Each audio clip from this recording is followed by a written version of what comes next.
যারা নামাজ নাই তার কি নাই? লা সলাতা লা ঈমানা, যার নামাজ নাই তার ঈমানই নাই। এটা কোন নামাজ? জুমার নামাজ না 5 ওয়াক্ত নামাজ? এক জায়গায় আল্লাহর নবী বললেন, মান তারাকা সালাতু মুতাম্মিদান ফাকাত কাফারা, ইচ্ছা করে একটা ওয়াক্ত নামাজ যারা বাদ দিবে তারা আল্লাহর সঙ্গে কুফরি করলো। আল্লাহ রাসূল বলেছেন, বাইনাল আবদি ওয়াল কুফরি তরকুস সালাত, বান্দার কাফের মধ্যে পৃথক করার জিনিস তার নামই হলো নামাজ। যারা নামাজ পড়বে তারা হবে বান্দা, আর যারা নামাজ পড়বে না তারা হলো কাফের। যদি তারা নিয়ত করে বেনামাজি যদি কাফের হয়, আমি নিয়ত করলাম ফজর থেকে আর নামাজ বাদ দেব না, আল্লাহ বলে যত নামাজ না পড়ার পাপ হয়েছে এই নিয়ত করার সাথে সাথে আমি মাফ করে দিয়ে দিলাম। আপনার বলেন তো আল্লাহ মাফ করবার পারে কি পারে না? একটু মনোযোগ দিয়ে শুনবেন। নামাজ কায়েম কখন হয়েছে, কোন সময় নামাজ কায়েম হলো? যে নামাজ সম্পর্কে একাধিকবার আল্লাহ কোরআনে বলেছেন আকিমুস সালাত, নামাজ কায়েম করো, এই নামাজ কায়েম কিন্তু মক্কায় হয় নাই, এই নামাজ কায়েম হয়েছে মদিনায়। কি অবস্থায় নামাজ কায়েম হলো সেই জিনিসটা আপনাদের সামনে তুলে ধরতেছি। তার আগের নামাজের কথা শোনেন। আমরা যারা পুরুষ মানুষ, এদের মধ্যে একজন আমাকে বলতেছে, হুজুর 5 ওয়াক্ত তো পড়ি না, আমি জুমার নামাজ পড়ি, আমি কি নামাজি না? আমি কি বেনামাজি? আমার এই নামাজের কারণে আল্লাহ কি কিছুই করবি না? ওই বেটা নাকি কোন জায়গায় শুনেছে, আসলে কোরআনেও আল্লাহ বলেছে, লা তাকনাতু মির রাহমাতিল্লাহ ইন্নাল্লাহা ইয়াগফিরুয যুনুবা জামিআ ইন্নাহু হুয়াল গাফুরুর রহিম। সুবহানাল্লাহ বলেন। আল্লাহ বলেছেন, আমার রহমত থেকে তোমরা নিরাশ হও না, আমার দয়া এত বেশি, আমার দয়ার কাছে তোমাদের পাপ কিছুই না। এই আয়াতের অনুসারে আল্লাহ যদি হাসরের ময়দানে বলে, যারা 5 ওয়াক্ত নামাজ পড়ো নাই, শুধু জুম্মা পড়েছো, আমি আল্লাহ তাদেরকে জান্নাত দিয়ে দিলাম, যাও। দেখছেন সুবহানাল্লাহ কথা?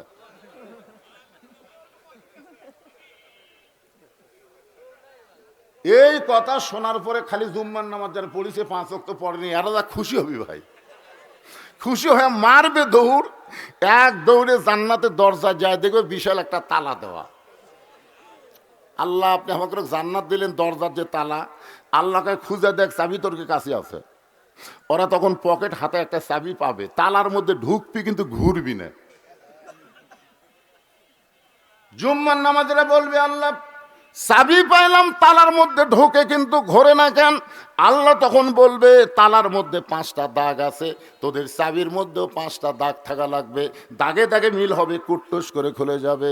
জুম্মা পার্টি বলবে, আল্লাহ আমাদের চাবির মধ্যে কোনো দাগ নাই, এই 5টা দাগ কিসের দাগ? আল্লাহ বলবেন 5 ওয়াক্ত নামাজের দাগ।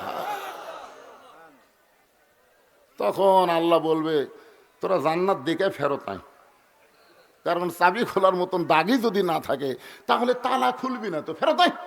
যে জুম্মা পার্টিরা যারা জুম্মা পড়তেছেন তারা জান্নাত শুধু দেখবার পারবেন, ভিতরে ঢুকতে পারবেন না। জান্নাতে ঢুকতে গেলে 5 ওয়াক্ত দরকার আছে না নাই? দরকার আছে না নাই? আজকের আলোচনার প্রথমেই আমি আপনাদেরকে সবক দিলাম, নামাজ না থাকলে কিছুই থাকবে না। নামাজ যদি থাকে ওই মানুষটার ঈমান এমন পরিপক্ক হয়ে যাবে, কারণ নামাজটা জান্নাতের জন্য নয়, নামাজ হলো কার জন্যে? ইন্না সলাতি ওয়া নুসুকি ওয়া মাহইয়ায়া ওয়া মামাতি লিল্লাহি রাব্বিল আলামিন। আল্লাহু আকবার। এখন আসেন, লিয়াবলুয়াকুম আইয়ুকুম আহসানু আমালা। আল্লাহকে সর্বশক্তিমান বিশ্বাস করে আল্লাহর পাঠানো সংবিধান নিয়ে যখন বাংলাদেশ পরিচালনা হবে, তখন এই বাংলাদেশটা কেমন হবে? দেখছি কোনোদিন? জোরে কোন দেখছি? তো আগামীতে যদি আমরা দেখতে চাই, অসুবিধা কোন জায়গায়?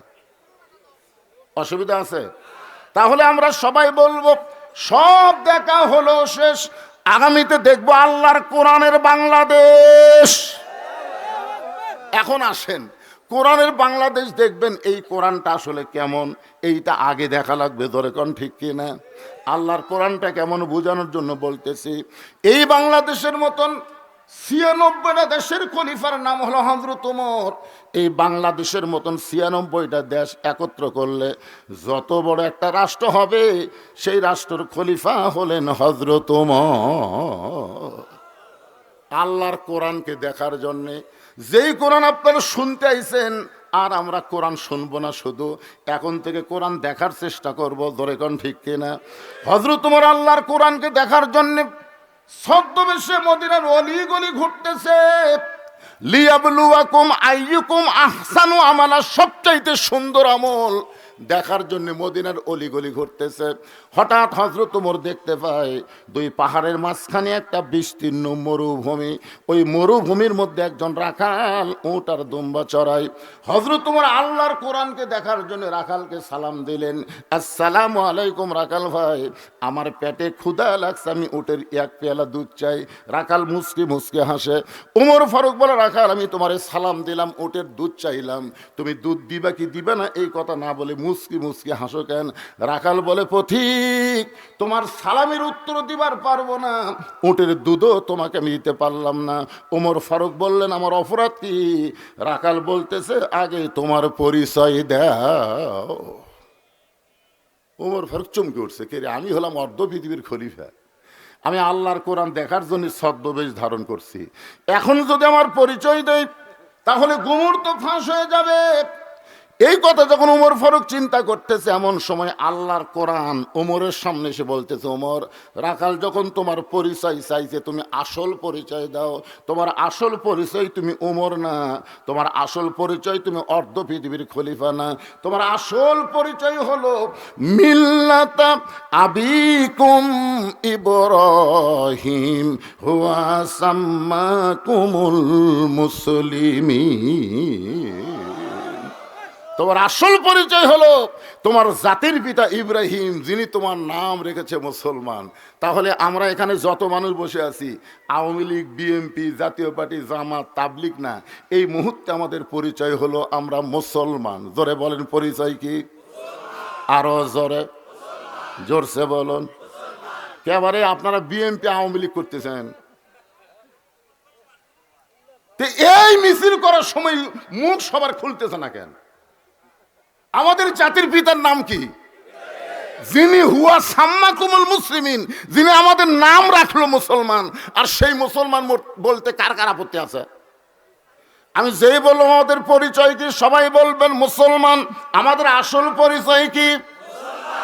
আসল পরিচয় বিএনপি, আসল পরিচয় আওয়ামী লীগ, আসল পরিচয় জাতীয় পার্টি, আসল পরিচয় জামাত ইসলাম। একটাও আসল পরিচয় না। আসল পরিচয় ওমর না, আসল পরিচয় অর্ধ পৃথিবীর খলিফা না, আসল পরিচয় হইল মুসলমান। ওমর ফারুক বললেন, রাখাল ভাই, আমার পরিচয় হলো আমি একজন মুসলমান। রাখাল বলতেছে, আসল না নকল? যেই বলছে আসল না নকল, ওমর ফারুক চুপ করছে। এই পাগল, মুসলমান তো মুসলমানই, এর মধ্যে আসল নকল কি? রাখাল বলতেছে, আসল মুসলমান যারা হবে তারা চাওয়ার ব্যাপারে সতর্ক থাকবে, দরকার হলে ফাঁসির মঞ্চে যাবে, কিন্তু রাষ্ট্রপতির কাছে বাঁচার দরখাস্ত লিখবে না। এরকম কিছু আসল মুসলমান বাংলাদেশে আমরা দেখিনি। এরকম দেখেন না? বারবার উকিল বলেছে, স্যার আপনি একটা দলের আমির, আপনি রাষ্ট্রপতির কাছে একটা বাঁচার দরখাস্ত লেখেন, রাষ্ট্রপতি দয়া করে যদি আপনাকে মাফ করে দেয়, আপনার ফাঁসি কার্যকর হবে না। মুচকি মুচকি হাসতেছে। উকিল বলে, হাসেন কেন? বলে, হাসার কারণ হলো তোমার কথা শুনে। আরে বাংলাদেশ হওয়ার পরেও 3টা রাষ্ট্রপতিকে আমি ক্ষমতা থাকা অবস্থায় মরা দেখছি রে। একটা হলো মুজিবুর রহমান, একটা জিয়াউর রহমান, একটা জিল্লুর রহমান, যারা নিজেরা ক্ষমতা থাকতে মরে যায়, তাদের কাছে জীবন ভিক্ষা কোনো ইমানদার চায় না। উকিল বলতেছে, তাহলে আপনার ফাঁসি হবে। আসামি বলতেছে, আমার ফাঁসি হতে পারে কিন্তু আমার মৃত্যু হবে না। উকিল বলে, স্যার আপনাকে পাগল হয়ে গেছেন, আপনার ফাঁসি হবে কিন্তু আপনার মৃত্যু হবে না, এইটা কেমন কথা? সঙ্গে সঙ্গে আল্লাহর কোরআন থেকে মতিউর রহমান নিজামী বললেন, ওয়ালা তাকুলু লিমান ইউকতালু ফি সাবিলিল্লাহি আমওয়াতুন বাল আহইয়াউ ওয়ালাকিন লা তাশউরুন। আল্লাহ রাস্তায় তাদেরকে হত্যা করা হয় অন্যায়ভাবে, তোমরা তাদেরকে মৃত্যু বলো না, আমি আল্লাহ বলতেছি তারা জীবিত। আপনারা কি আল্লাহর সাথে একমত না দ্বিমত? যাদেরকে অন্যায়ভাবে হত্যা করা হয় তারা মরে গেছে। আপনারা বলেন তো, ওসমান হাদি কি মরিছে? আমার গ্রামে ওসমান হাদি দুনিয়ার থেকে বিদায় নেওয়ার পরে আমার গ্রামে, যে গ্রামে আমার জন্ম, এই গ্রামে দুটা ছেলে আছে, দুই ছেলের নামই হচ্ছে ওসমান হাদি, দুটার নামে। আমি দুইজনকে একবার দেখবার গেলাম, কিছু টাকা লিয়ে হাদিয়া লিয়ে, তাই বললাম কে রে ভাই কোনটা আগে হচ্ছে? এটা আগে হচ্ছে। এর নাম ওসমান হাদি হচ্ছে, পরে তুই থুচি কর। হুজুর এই মুহূর্তে ওসমান হাদি ছাড়া নামই পছন্দ হচ্ছে না। চিন্তা করছেন? আমার এক খালা তো বোনের মেয়ে হয়েছে, খালা মোবাইল করে বলে, বাবা তুমি আলেম মানুষ, অনেকদিন পর আমার একটা নাতনি হচ্ছে, একটা ভালো নাম থতো। আমি বললাম খালা হাসিনা থন। যেই কছি হাসিনা, খালা খালি গড় গড় গড় করতেছে।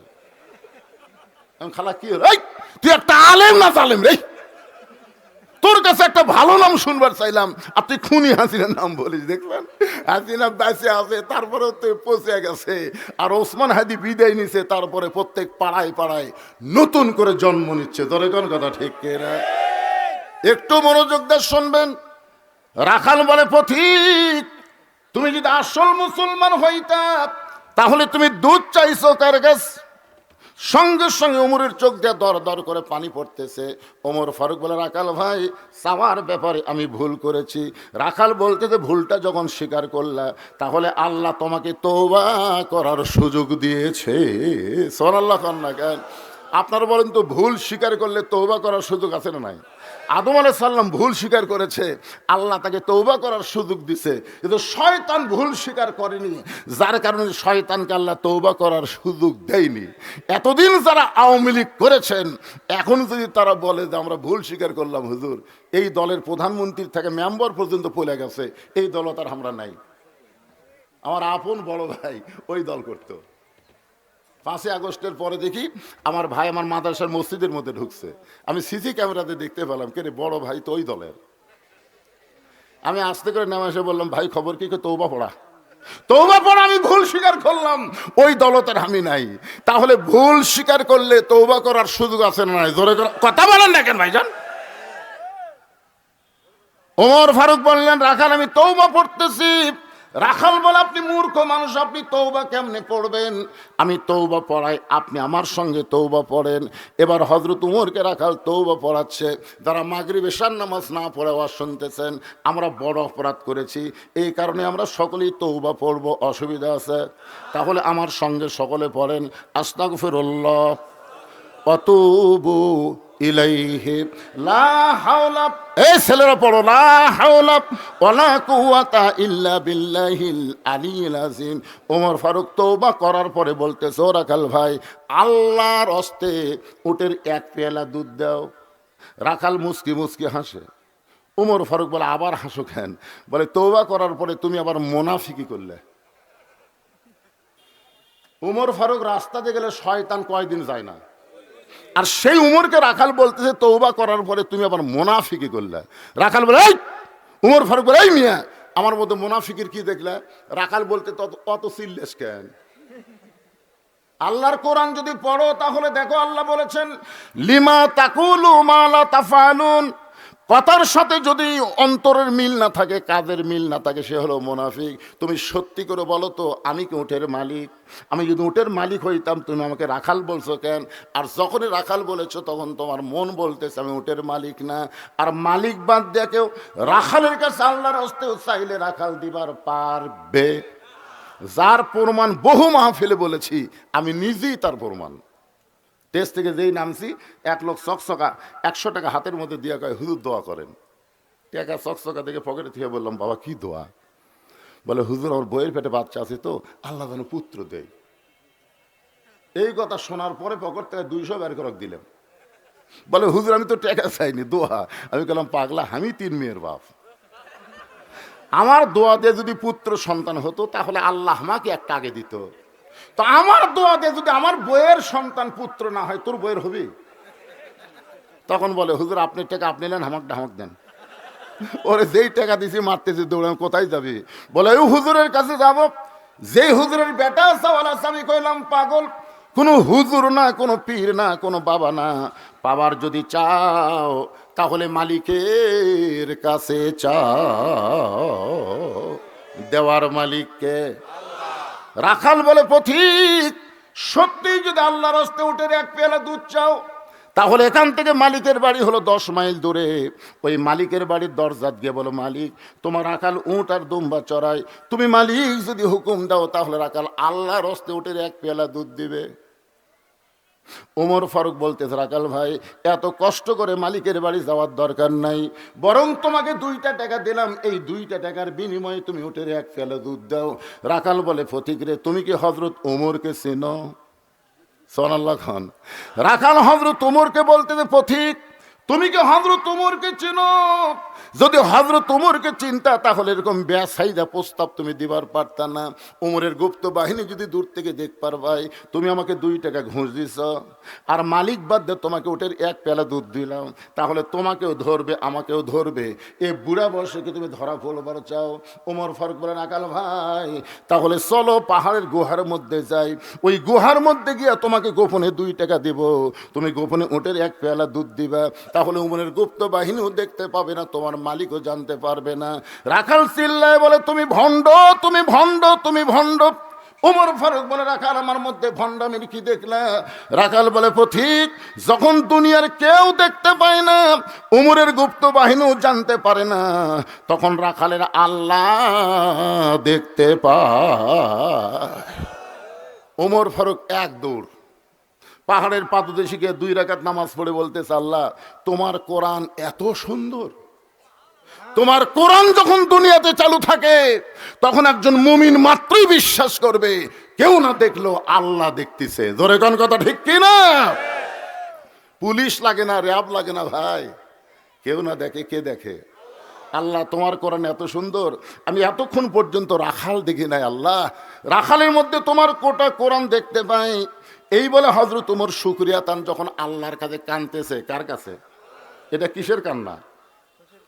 খুশির কান্না। আল্লাহর কোরআন দেখেছে, রাখাল দেখে নাই, রাখালের ভিতর আল্লাহর কোরআন দেখে খুশি হয়ে যখন কাঁদতেছে, এমন সময় রাখাল পিছনে এসে বলে, যতই কান্দো উটের দুধ তোমাকে দিবার পারলাম না।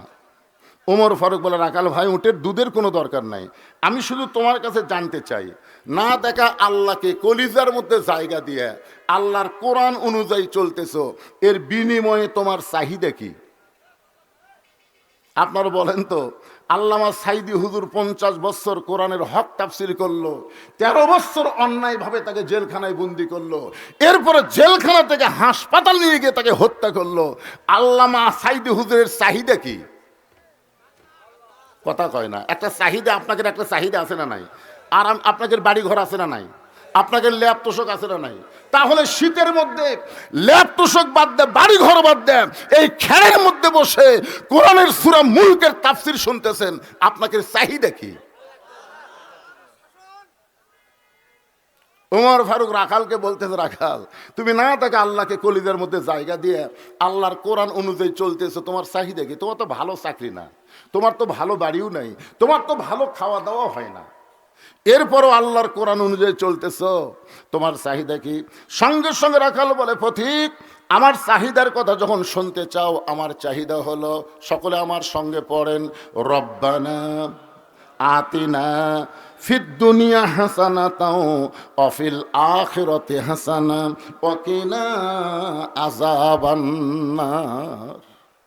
ওমর ফারুক বলে, রাখাল ভাই মূর্খ মানুষ রে, আমি তোমার চাহিদার কথা শুনবার চাইলাম আর তুমি আল্লাহর কোরআন তেলাওয়াত করলে। রাখাল বলতেছে, তুমি আসলেই মূর্খ, এই আয়াতের মধ্যে 2টা চাহিদার কথা বলছি পাগল। 1 নম্বর চাহিদা হলো রব্বানা আতিনা ফিদ দুনিয়া হাসানা, আল্লাহর কাছে আমার দুনিয়ার চাহিদা হলো মহামানব হযরত উমরকে আমি এক নজর দেখতে চাই। আর আমার 2 নম্বর চাহিদা হলো, আমি রাখাল যখন মরে যাব তখন আল্লাহ অধম রাখালকে যেন জান্নাত দেয়। তাহলে দুনিয়ার চাহিদা কি? হযরত উমরকে এক নজর দেখতে চায়। এখন আপনার বলেন তো, ভালো নেতা দেখার চাহিদা করা দরকার আছে না নাই? আপনার ভালো নেতা বলতে কাকে বোঝেন?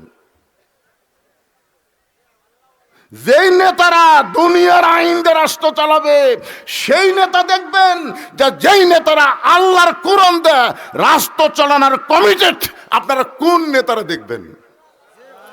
একটু একটু বুঝে শোনা কন। রাখাল কি বলতেছে? আমার দুনিয়ার চাহিদা হলো মহামানব হযরত ওমরকে আমি এক নজর দেখতে চাই, যে ওমর আল্লাহর কোরআন দিয়ে রাষ্ট্র চালানোর কারণে না দেখে আল্লাহকে কলিজার মধ্যে জায়গা দিয়ে আমি আল্লাহর কোরআন অনুযায়ী চলতে পারি, সেই হযরত ওমরকে আমি এক নজর দেখতে চাই। আমার 2 নম্বর চাহিদা হলো আমি রাখাল যখন মরে যাব, অধম রাখালকে আল্লাহ যেন জান্নাত দেয়। ওমর ফারুক দৌড়ে এসে রাখালের হাতটা আমার দিকে তাকান, এভাবে খপ করে ধরছে, ধরেই 3 বার চুমা খাস। রাখাল কয় পাগল নাকি, আমার ঘামা হাতে তুমি 3 বার চুমা খেলে? ওমর ফারুক বলে, রাখাল ভাই তোমার 2 নম্বর চাহিদা আল্লাহ পুরা করছে, মরার সঙ্গে সঙ্গে আল্লাহ তোমাকে জান্নাত দিয়ে দিবে। আপনারা সুবহানাল্লাহ করেন, কিন্তু রাখাল সুবহানাল্লাহ কয় না। ওমর ফারুক বলেন, রাখাল মরার সঙ্গে সঙ্গে আল্লাহ তোমার জান্নাত দিবে, আল্লাহ তোমার 2 নম্বর চাহিদা পুরা করছে। রাখাল সুবহানাল্লাহ কয় না। ওমর ফারুক বলে, রাখাল মরার সাথে সাথে আল্লাহ তোমাকে জান্নাত দিবে, সুবহানাল্লাহ কও না কেন? রাখাল বলতেছে, মরার পরে জান্নাত দিবে, এই বাকি কথা তো ভালোই কও, কিন্তু জীবিত অবস্থায় হযরত ওমরকে এক নজর দেখতে পাবো, এই কথা বলতে তোমার কোন জাকাত বাজে? আপনারা মরার পরে জান্নাত পাওয়ার আশা বাদ দেন তো। যেত অবস্থায় বাংলাদেশে আল্লাহর কোরআন অনুযায়ী চলতে পারবো, এই দৃশ্য আমাদের দেখার দরকার আছে না নাই? জোরে করে আছে না নাই? মরার পরে জান্নাত, মরেই দেখেন।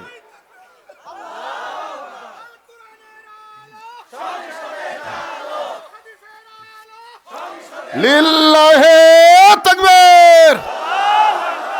বর্তমান যেই পরিবেশ চলতেছে, এই পরিবেশ এখানে মরিয়ে দেখেন, মরিয়ে দেখেন জান্নাত।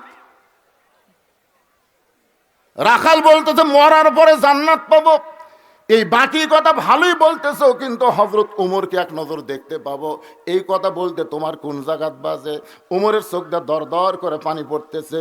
যে রাখাল আমাকে তওবা পড়াইছে, যে রাখাল আমাকে মুনাফিক কইছে, যে রাখাল আমাকে ভণ্ড কইছে, এখন যদি বলি আমি ওমর, বলাও সারা, রাখাল হাত ফিল করে মরাও সারা। আপনারা বলেন তো, হযরত ওমর রাসূল বলেছেন আমার সাহাবীদের মধ্যে সবচাইতে গরমের নাম কি? সবচাইতে নরম হলো আবু বকর, সবচাইতে ধনী হলো ওসমান, সবচাইতে জ্ঞানী হলো আলী। ওমর ফারুক চিন্তায় পড়ে গেলেন। এমন সময় আল্লাহর কোরআন ওমরের সামনে এসে বলতেছে, উদউ ইলা সাবিলি রাব্বিকা বিল হিকমাহ। ওমর, তুমি যে ওমর এই কথা যদি সরাসরি বলবার না পারো, তাহলে হিকমত করে বলো। ওমর ফারুক বলেন, রাখাল ভাই সত্যি যদি ওমরকে দেখতে চাও, তাহলে তোমাকে ফজরের নামাজ সামনে কাতারে আদায় করা লাগবে। ফজর যদি সামনে কাতারে আদায় করতে পারো, মেহরাবের মধ্যে তাকায় দেখবা যেই মানুষটা ইমামতি করতেছে, ওই মানুষটি হলেন হযরত ওমর। আপনারা বলেন তো, আপনাদের সারাগান্ধী সোনাতলার মধ্যে কোন নেতা খুতবা দিবার পারবে? নাম কওয়া লাগবে না রে, অনেক সময় হেকমতের মার দেওয়া লাগবে। কথা ঠিক না? কোন নেতা সামনে গিয়ে নামাজ পড়াবার পারবে?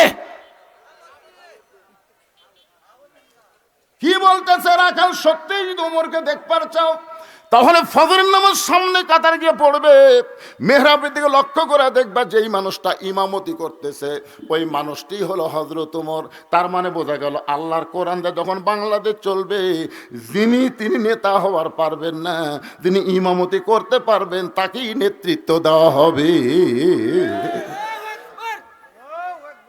রাখাল ছোট বাচ্চার মতন কান্দে। এতক্ষণ রাখাল কিন্তু হাসিছে, এবার রাখাল কাঁদতেছে। ওমর ফারুক বলে, রাখাল কান্দো কেন? বলে, কান্দার কারণ হলো আমি বারান্দাত নামাজ পড়ি। আমি মসজিদের ভিতরে ঢোকার সাহস কোনোদিনও পাই না, কারণ মসজিদের মধ্যে নবীর দামি দামি সাহাবী, সে দামি দামি সাহাবের মধ্যে আমি রাখাল কেমনে যাই? ওমর ফারুক বললেন, তুমি কম দামি আর ভিতরে দামি, এই কথা তোমাকে বুঝালো কে? আল্লাহর আইন হচ্ছে ইন্না আকরামাকুম ইনদাল্লাহি আতকাকুম। ওই ব্যক্তি সবচাইতে দামি হয় যার কলিজার মধ্যে আল্লাহর বেশি ভয়। আপনারা মনে করতেছেন হুজুর সিয়ারত বসবাস করতেছে, হুজুর বেশি দামি, আর আপনারা খেরত বসবাস শুনতেছেন আপনারা কম দামি। হয়তো দেখা যাবে হাসরের ময়দানে আমার মতন বহু বক্তাকে আল্লাহ তক্তা বানায় জাহান্নাম দেবে, আর আপনার মতন বহু শ্রোতাকে আল্লাহ বিনা হিসাবে জান্নাত দিয়ে দিবে। এখানে কে কম দামি কে বেশি দামি এটা নিরূপণ হবে কি দিয়ে? সম্পদ দিয়ে, চেহারা দিয়ে, টাকা দিয়ে, পদবি দিয়ে না। আল্লাহ বলেছেন ইন্না আকরামাকুম ইনদাল্লাহি আতকাকুম। ওমর ফারুক বলে রাখাল, সত্যি যদি ওমরকে দেখতে চাও তাহলে ফজরের নামাজ তোমাকে সামনে পড়া লাগবে। এখন কি বলবা কও? রাখাল বলতেছে ভাইজান আজকে তাহলে এশার নামাজ পড়ার পরে আমি আর বাড়ি যাচ্ছি না। ওমর ফারুক বললেন এশা পড়ে বাড়ি যাবে না কেন? রাখাল বলে এশা পড়ে যদি বাড়ি যাই ফজর সামনে পাওয়া যাবি? ওমর ফারুক বলেন রাখাল তুমি বলো তো 5 ওয়াক্ত নামাজের মধ্যে 3 ওয়াক্ত নামাজ তাড়াতাড়ি কয় ওয়াক্ত? আসর, মাগরিব, এশা, একটার পরে আর একটা। কিন্তু এশা থেকে ফজর, ফজর থেকে জোহর, এই 2 ওয়াক্ত লম্বা কেন? রাখাল বলতেছে আমি তো জানি না ভাই রে। ওমর ফারুক বললেন তাহলে শোনো, ফজর থেকে জোহর আল্লাহ লম্বা, এই ছেলেবেলা তাকাও, এগুলো শেখা লাগবে তো। ফজর থেকে জোহর আল্লাহ লম্বা সময় দিছে। এই লম্বা সময় দেওয়ার কারণ হলো চাকরি বাকরি করবে, ব্যবসা বাণিজ্য করবে, খেতে খামারে কাজকাম করবে, এইগুলো করতে গিয়ে দেহের যে ক্ষয় হবে। এশা থেকে ফজর আল্লাহ লম্বা সময় দিছে, ওই সময়ের মধ্যে ঘুম পারলে আল্লাহ তাআলা ঘুমের মাধ্যমে ওই ক্ষয়গুলো পুরা করে দিবে। তাহলে এশা থেকে ফজর যদি তুমি সামনে কাতারে ধরবার চাও, তোমার চোখের যদি ঘুম ধরে, রাখাল বলতে ঘুম যদি ধরে মসজিদের মধ্যে ঘুমাইয়া যাব। যেই বলছে মসজিদের মধ্যে ঘুমাবে, ওমর ফারুকের চেহারা রক্তের মতো লাল হয়ে গেছে। এই রাখাল, এই মসজিদের মধ্যে ঘুম পাড়ার দলিল দে, দলিল দে। ঘুম পড়া তো দূরের কথা, ওরা সবাই চলে গেছে। এরা 3 জন 4 ফ্যান দিয়ে গল্প করতেছে, 1-8 ঘন্টা হয় গল্প ছাড়ে না। ফেরেশতারা বলতেছে আল্লাহ সবাই চলে গেল, এরা 3 জন গল্প করতে গিয়ে যে মাথার উপর ফ্যান ঘুরতেছে, একে রেজাল্ট কি?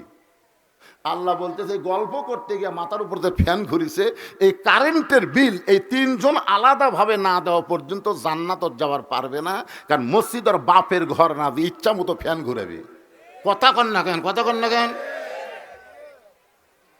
ছোটবেলাতে আমরা শুনেছি মসজিদে কাঁচা পেঁয়াজ কাঁচা রসুন খাই কেউ ঢুকলে মুরব্বীরা কোনার ভূতে মারত। তোর মুখে পেঁয়াজ পেঁয়াজ গন্ধায়, রসুন রসুন গন্ধায়, তুই জানিস না দুর্গন্ধ ফেরেশতা সহ্য করতে পারে না।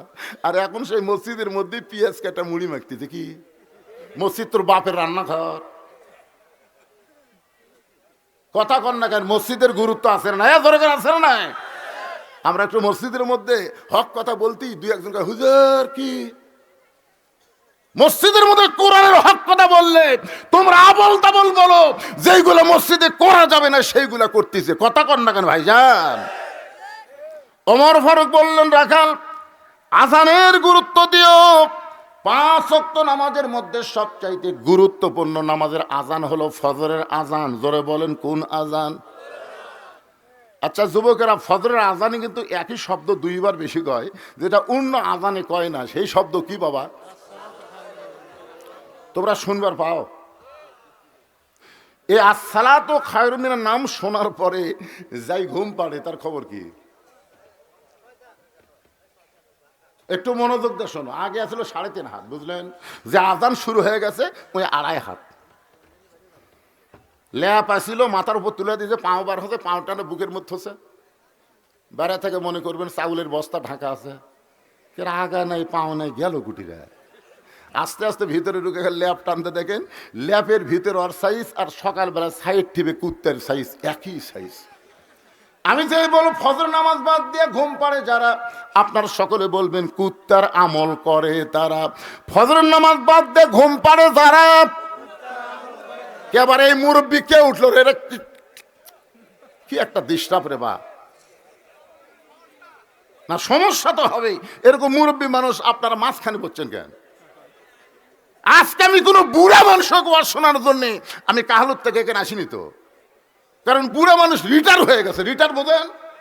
বস থাকে বেতন পাবি, বস থাকে বেতন পাবি।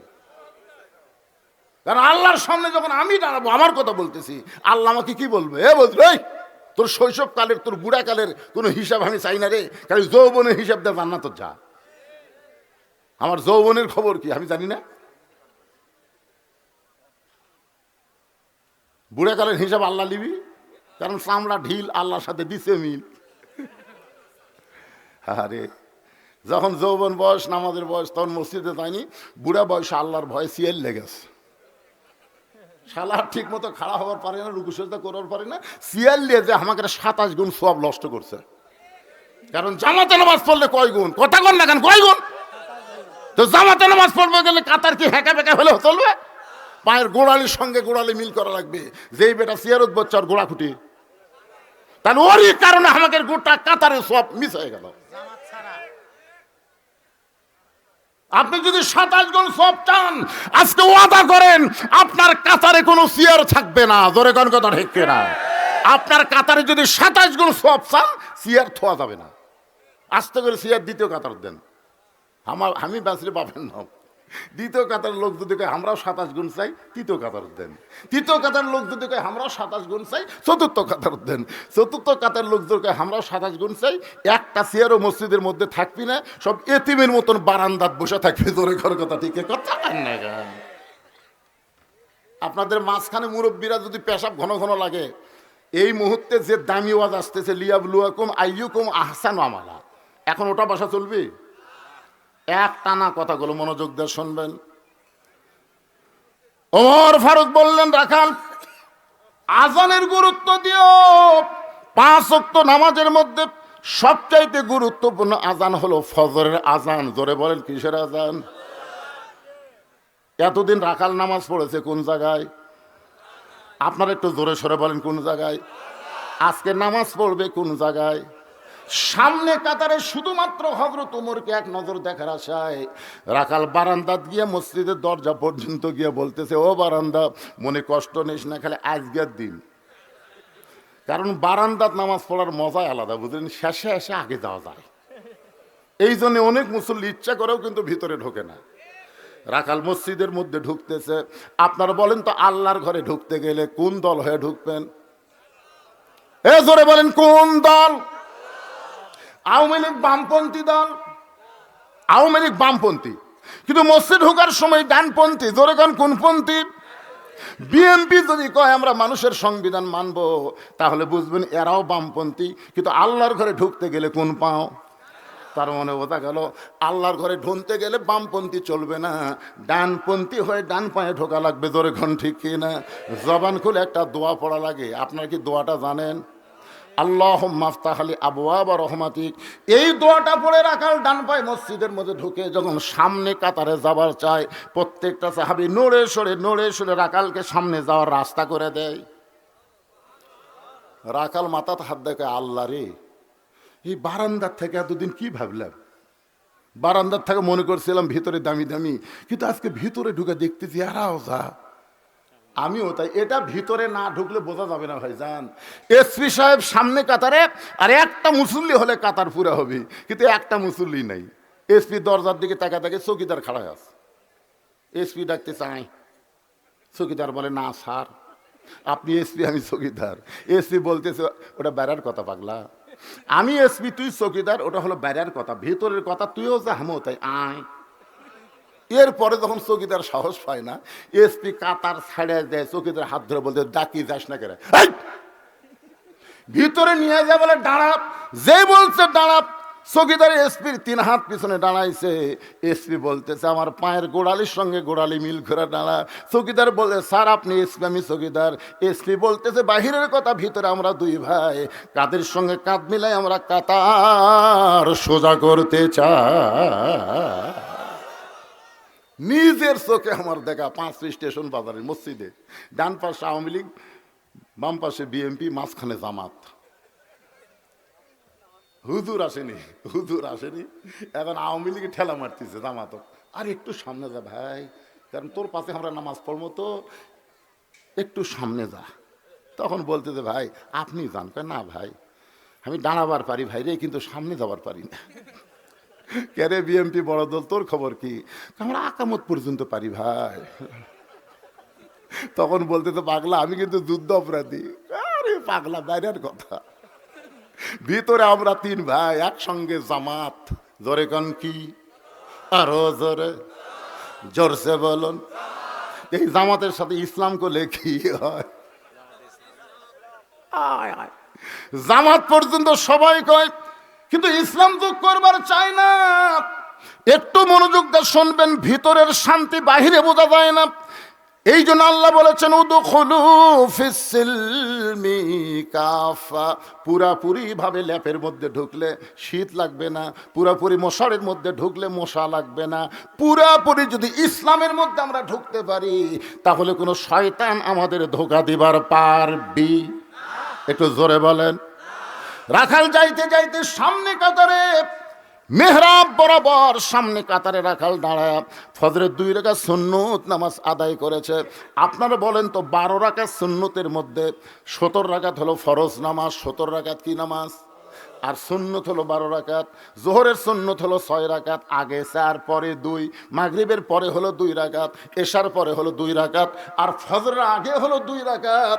সমস্ত সুন্নতের মধ্যে ফজরের সুন্নতের দাম বেশি।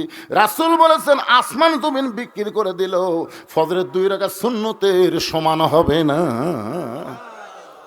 রাখাল 2 রাকাত সুন্নত নামাজ পড়ে চুপটি করে বসে আছে, খালি মনের মধ্যে কখন জামাত শুরু হবি রে, আজকে জীবনের দেখা আল্লাহ পুরা করবি। রাখাল যখন সুন্দর হয়ে বসে আছেন, এমন সময় এক মুসল্লি মসজিদের মধ্যে ঢুকে দেখে জায়গা নাই। এক মুসল্লি মসজিদের মধ্যে ঢুকে দেখে জায়গা নাই। ওই মুসল্লির নাম হলো হযরত ওসমান গনি। তোরে কোন সুবহানাল্লাহ। ওসমান গনি চিন্তা করে, আমার জায়গাত কে বসে আছে রে? আসলে বলেন তো, মসজিদের মধ্যে একজনের জায়গা হলো নির্দিষ্ট, সে জায়গা হলো ইমামের জায়গা। জোরে কোন কার জায়গা? কিন্তু ওসমান গনি কেন বলতেছে আমার জায়গায় কে বসে আছে? আল্লাহ রাসূল বলেছেন, আমি যখন ইমামতি করব, আমি বরাবর যিনি পিছনে দাঁড়াবে তার নাম হলো আবু বকর। আবু বকর যখন ইমাম হবে, আবু বকর বরাবর যিনি পিছনে দাঁড়াবে তার নাম হলো ওমর। ওমর যখন ইমাম হবে, ওমর বরাবর যিনি পিছনে দাঁড়াবে তার নাম হলো ওসমান। ওসমান যখন ইমাম হবে, ওসমান বরাবর পিছনে দাঁড়াবে তার নাম হলো আলী। আলী যখন ইমামতি করবে, আলী বরাবর পিছনে নবী কারো নাম বলে না, সাহাবেরা বলে ইয়া রাসূলুল্লাহ। হযরত আলী যখন ইমামতি করবে, আলী বরাবর পিছনে কে দাঁড়াবে? রাসূল বললেন মা ইয়ান্তিকু আনিল হাওয়া ইন হুয়া ইল্লা ওয়াহয়ুহা। এ আলী পর্যন্তই হলো খোলাফায়ে রাশিদিন। সুবহানাল্লাহ কন না কেন? তাহলে ওমর ফারুক যখন ইমামতি করবে, ওমর বরাবর পিছনে কে দাঁড়াবে? মনে থাকে না কেন? এখনই কে দাঁড়াবে? কিন্তু আয়েশা থেকে জায়গা দখল, একজন বসে আছে। ওসমান গনি কয়, আমার জায়গাত কে বসে আছে রে? একটা লোক যদি বসে থাকে তাকে তুলে দেওয়া যাবে? আল্লাহ রাসূল বলেছেন, আমার সমস্ত সাহাবীর মধ্যে ওসমানের শরম বেশি, নরম বেশি। ওসমান গনি এসে দেখে রাখালের পাশে একটু ফাঁকা জায়গা আছে। ওই ফাঁকা জায়গার মধ্যে তিনি 2 রাকাত সুন্নত নামাজ শেষ করে রাখালের দিকে 3 বার তাকাছে। জোরে কোন কয়বার? শরম বেশি হলে যা হয়। রাখাল একবার দেখ, দ্বিতীয়বার যেই তাকাছে রাখাল, তৃতীয়বার এই মিয়া বারবার আমার দিকে কি দেখিস মিয়া? আপনার বলেন তো, মূর্খ মানুষের দিকে বারবার তাকালে রাগ করবি না? খালি একটা ভ্যানালার দিকে আপনি 2 বার তাকান, দেখেন কি খেপে দেবে। মানে এখনকার অটো ভ্যান কিন্তু এরা পাইলট, জানেন আপনি? হায় হায়, ওরা এই ব্যাটারি পায় এত পা মারা লাগে না, ও রেখল টনের যায়। আমার ড্রাইভারকে বলতে, ভাই সরু রাস্তা, তুই মাটি দিয়ে চাকা নামে দিস, তুই যেন মনে করিস না আমি গাড়ির ড্রাইভার। অটো ভ্যান দেখলে মনে করো পাইলট আসতেছে, তুই চাকা নেমে দিস। চাকা নেমে দিছে, তাও এক অটো ভ্যান আছে আমার গাড়ির সাথে হুক বেঁধে দিস। তা আমি খালি জানলা একটু নেমে দেখে তাকাছি, হুজুর কি কিছুই কইনি, খালি তাকাছি। ওই রং আবার পুনরায় করবে না গেলে আমার 10-12 হাজার টাকা খরচ হবে, খালি ওর দিকে তাকাছি তাই গরম। কি হুজুর গাড়ি নিয়ে ঘুরতেছেন, মশান মারতেছেন, আমার দিকে আপনারা সারা রাত তাকায় থাকেন, আমি কিন্তু বিরক্ত হব না। আর একটা মূর্খ মানুষের দিকে বারবার তাকালে রাগ করবে। রাখালের দিকে ওসমান গনি কয়বার তাকাছে? সঙ্গে সঙ্গে রাখাল বলে, এই মিয়া বারবার আমার দিকে তাকাও কেন মিয়া? ওসমান গনি ভয়ে দাঁড়িয়ে গিয়ে বলতেছে, ভাইজান আমি কোনোদিন আপনাকে সামনে কাতারে দেখি নাই, আজকে প্রথম দেখেছি বলে ভালোভাবে দেখার জন্য 3 বার দেখেছি। ভাই আপনার পরিচয় কি? বলে আমার পরিচয় হলো আমি একজন রাখাল। যেই কইছে রাখাল, ওসমান গনি মুচকি মুচকি হাসতেছে। মুচকি মুচকি হাসার কারণ হলো রাখাল যারা হবে এদের ভাষা নরম হলে হবে না, এদের ভাষা একটু গরম হওয়া লাগবে। প্রত্যেকটা অভিভাবককে আল্লাহ তাআলা রাখালের দায়িত্ব দিয়ে দুনিয়াতে প্রেরণ করেছে। জোরে কান সুবহানাল্লাহ। প্রত্যেকটা অভিভাবক। এখন হয়তো আপনারা বলবেন, হুজুর আমাদের তো গরু ছাগল নাই, আমরা কার রাখালি কর্ম? আপনি চোখ বন্ধ করে দেখেন, আছে। চোখ বন্ধ করে দেখেন 42 বছরের একটা গাভী আছে। চোখ বন্ধ করে দেখেন 22 বছরের একটা আইডিয়া আছে। 17 বছর একটা বকনা আছে। আপনার বলতেছেন হুজুর এটা কি বুঝাচ্ছেন? এটা আমি রূপ করতে বলতেছি। 42 বছরের গাভী মানে আপনার বউ, আইডিয়া মানে আপনার বেটা, বকনা মানে আপনার মেয়ে। আপনি বলেন তো এই তিনটার উপর আপনার রাখালি করার দায়িত্ব আছে না নাই? এই কথা কোন আছে না নাই? আল্লাহ বললেন কু আনফুসাকুম আহলিকুম নার, জাহান্নামের আগুন থেকে বাঁচতে গেলে তুমি একলা বাঁচতে হবে না, তোমার আহাল পরিবার নিয়ে বাঁচতে হবে। তাহলে এখন চিন্তা করেন আপনার বউ কি করে, আপনি কি করেন? আপনি সামনে কাতারে গিয়ে নামাজ পড়তেছেন, মাশাআল্লাহ, আপনার মতন ভালো মুসল্লি তো গ্রামে একটাও নাই। কিন্তু এশার নামাজ পড়ে বাড়ির পাঁতে দেখেন তো কি অবস্থা। আপনার ঘরের মধ্যে থেকে হরি হরি হরি হরি লোলো লোলো লো। কিন্তু আমি মুসলমান সামনে কাতারে নামাজ পড়লাম আর আমার ঘরের মধ্যে পূজার বাদ্য বাজতেছে, যাই দেখেন আপনার ম্যাডাম স্টার জলসা দেখতেছে। আপনি বলেন তো আপনার রাখালি করার দরকার আছে না নাই? আপনি বইয়ের কাছে আস্তে করে বসে রিমোট কন্ট্রোল দিয়ে টিভি অফ করে দিয়ে বললেন, বিবি রে তুমি যে ভারতের চ্যানেল দেখতেছে ওই ভারত সম্পর্কে তোমার ধারণা কি? বউ বলতেছে আমি তো কিছুই জানি না। আপনি চোখের পানি নিয়ে বলবেন, শোনো এই ভারত আমাদের 400 বছরের বাবরি মসজিদ ভাঙ্গে ওই জায়গায় রাম মন্দির বানাচ্ছে। রাম মন্দির বানানোর বহু জায়গা ভারতে আছে, কিন্তু মসজিদ ভাঙ্গে ওই জায়গায় মন্দির বানাচ্ছে। এখন বলো যে ভারত আমাদের মসজিদ ভাঙ্গে মন্দির বানায়, সে ভারতের চ্যানেল দেখা যাবে?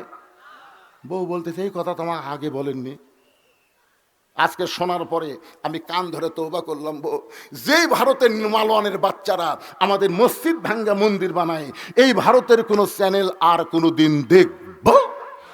আজ থেকে ভারত বয়কট, আজ থেকে ভারত।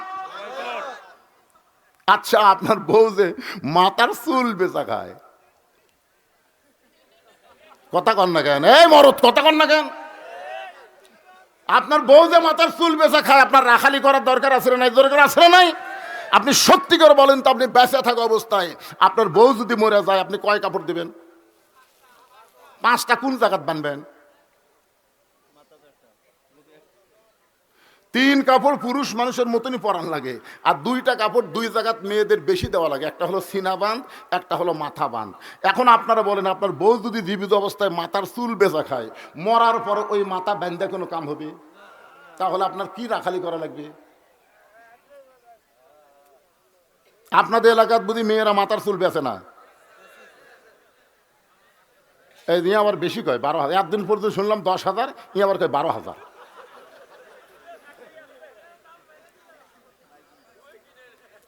চিন্তা করেন আপনার বাড়িতে একটা 17 বছরের মেয়ে আছে, এই মেয়েটার উপর আপনার রাখালি করার দরকার আছে না নাই?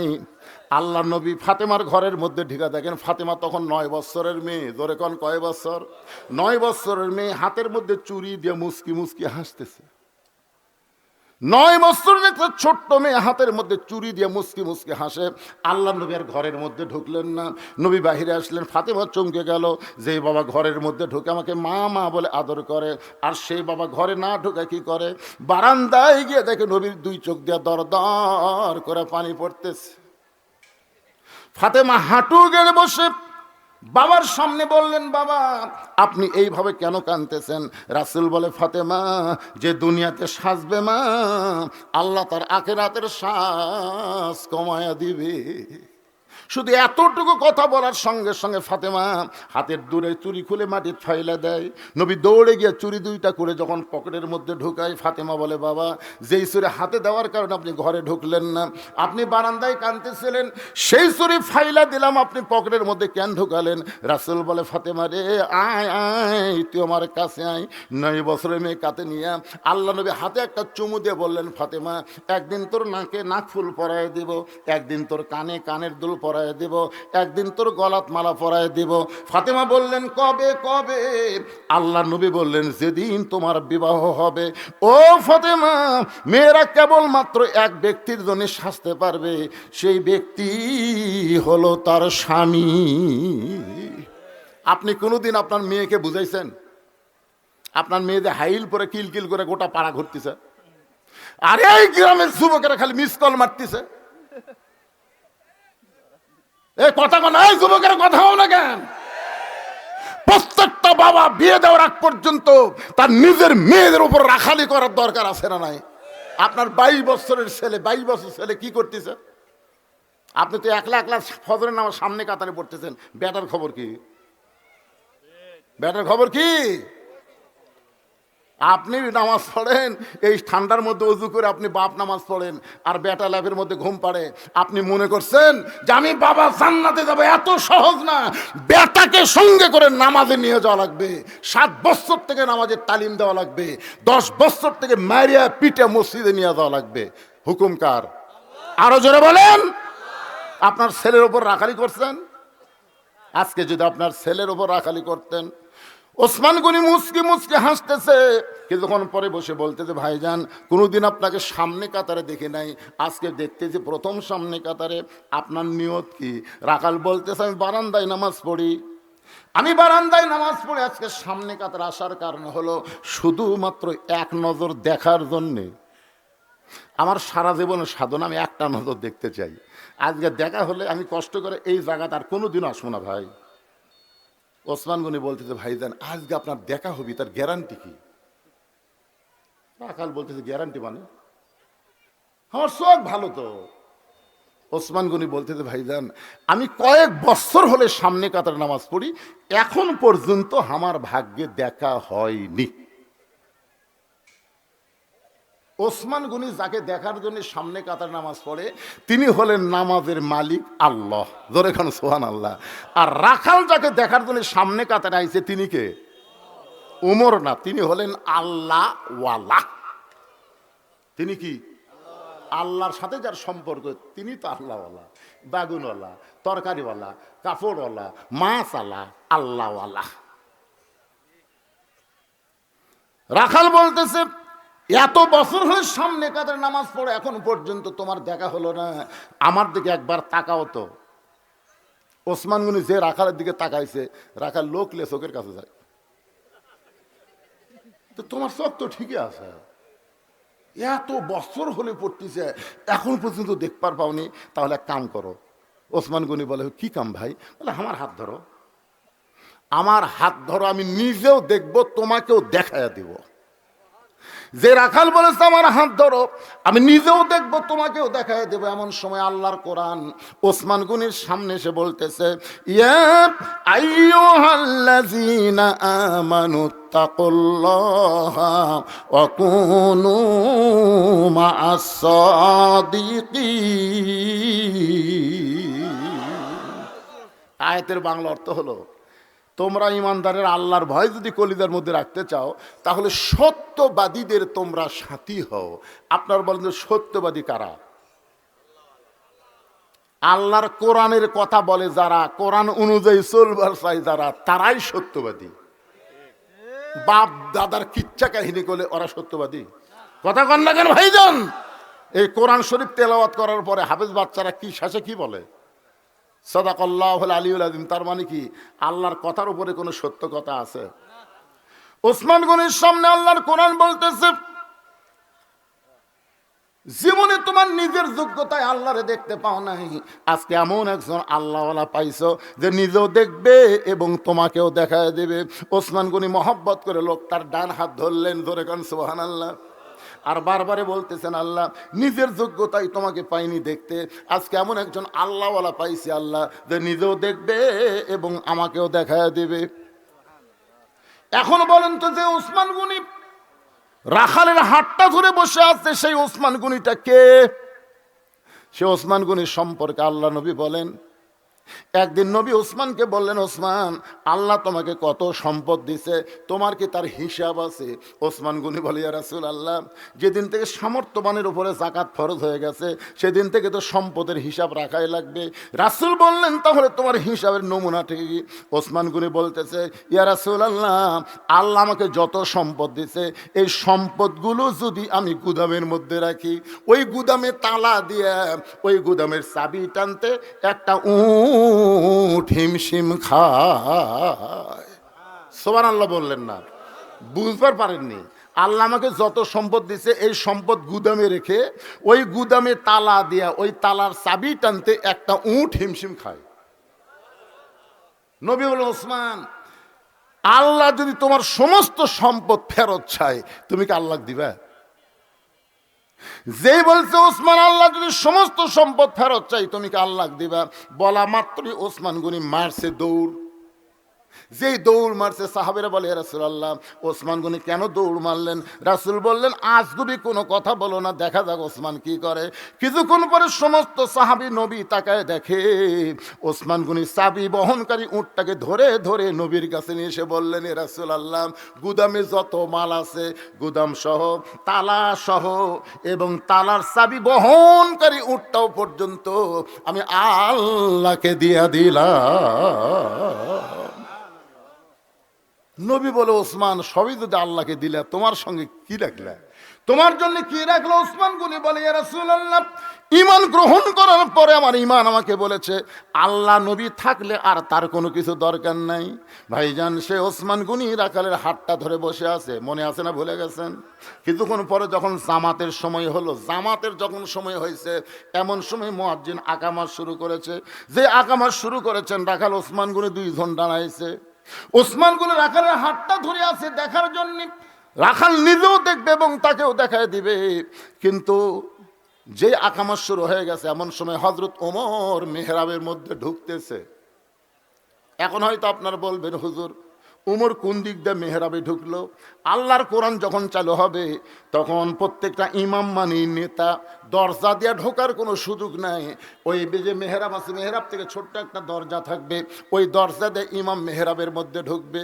যে হযরত ওমর মেহরাবের মধ্যে ঢুকেছে, ওসমান গনি রাখালের হাতটা ধরে আছে, আর রাখাল বাম হাতে খেলি। কে রে ই তহমাক হলো? উমরও যদি দেখবার যাও, তো সামনে কাতার যাও। তা আমি উমরকে দেখার জন্য বারান্দার থেকে সামনে কাতারে আসলাম। আসে দেখি এই তো যেই মুয়াজ্জিন বলেছেন কতকামাতিস সালাত, কতকামাতিস সালাত, সঙ্গে সঙ্গে রাখাল আল্লাহু আকবার। রাখাল সেই মাত্র আল্লাহু আকবার কইছে, ওসমান গনি রাখালের হাতটা ছাড়া দিয়ে বলতেছে, ভাইজান, ইমাম সাহেব ভুল করলে মানুষ লোকমা দেয়, এখন পর্যন্ত আকামতি শেষ হয় নাই, আর আপনি আল্লাহু আকবার লোকমা দিলেন। রাখাল বলতেছে, এই জন্যই তো তুই কানা, এই জন্য এত বছর হলে সামনে কাতার নামাজ পড়িস, এখন পর্যন্ত দেখবার পাস না। পাগল রে, আমি কি জন্য লোকমা দিলাম তুই কি জানিস? বলার সঙ্গে সঙ্গে 2 নম্বর কাতারে একজন সাহাবী দৌড়ে গিয়া রাখালে হাতটা হ্যাঁচকা টান দে, বলে, পাগল, তুই যারে কানা কানা বলে তিরস্কার করতেছিস, এই মহামানবকে তুই চিনিস? রাখাল বলতে যে, ভাইজান, আমি বারান্দায় নামাজ পড়ি, আমি ভিতরের কাউরে চিনি না। সাহাবী কান্দার, পাগল রে, তুই যারে কানা কানা বলে তিরস্কার করলি, সে আল্লাহর নবীর ডবল জামাই ওসমান গনি। রাখাল বলতেছে, এই জন্যই তো আমি বারান্দার নামাজ পড়ি, এই জন্যই ভিতরে ঢোকার সাহস পাই না, কারণ ভিতর নবীর দামি দামি সাহাবী, এই দামি দামির মধ্যে আমি রাখাল কেমনে ঢুকবো? কিন্তু ওই পথিক আমার সর্বনাশ করছে। ওমর ফারুকের দিকে আঙ্গুল তুলে বলতেছে, ওই পথিক আমার সর্বনাশ করেছে।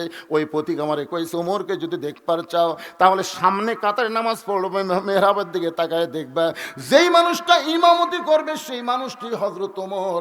আমার সারা জীবনের সাধনা একটা বার শুধু হযরত ওমরকে আমি আমি দেখতে চাই। শুধুমাত্র উমরকে দেখতেছে, ওই প্রতীককেই যদি মেহরাবের মধ্যে দেখতে পাই।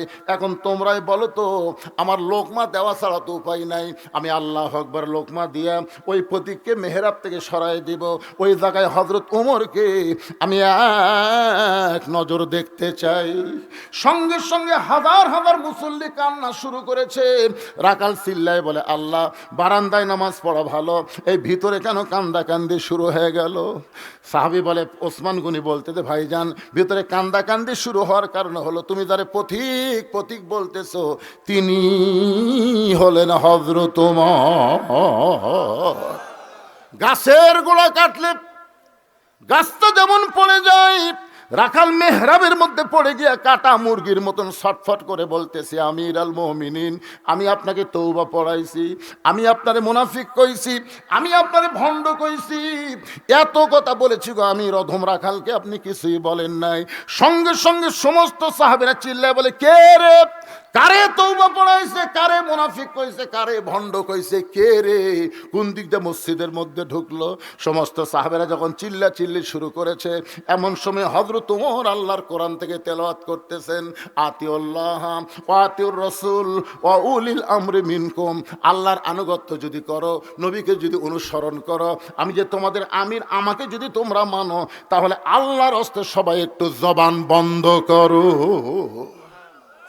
সবাই যখন জবান বন্ধ করেছে, ওমর ফারুক শাহাদত আঙ্গুলি তুলে বললেন, আমাকে তওবা পড়াইছে, আমারে মুনাফিক কইছে, আমারে ভণ্ড কইছে, অবশ্যই এর বিচার হবে, অবশ্যই।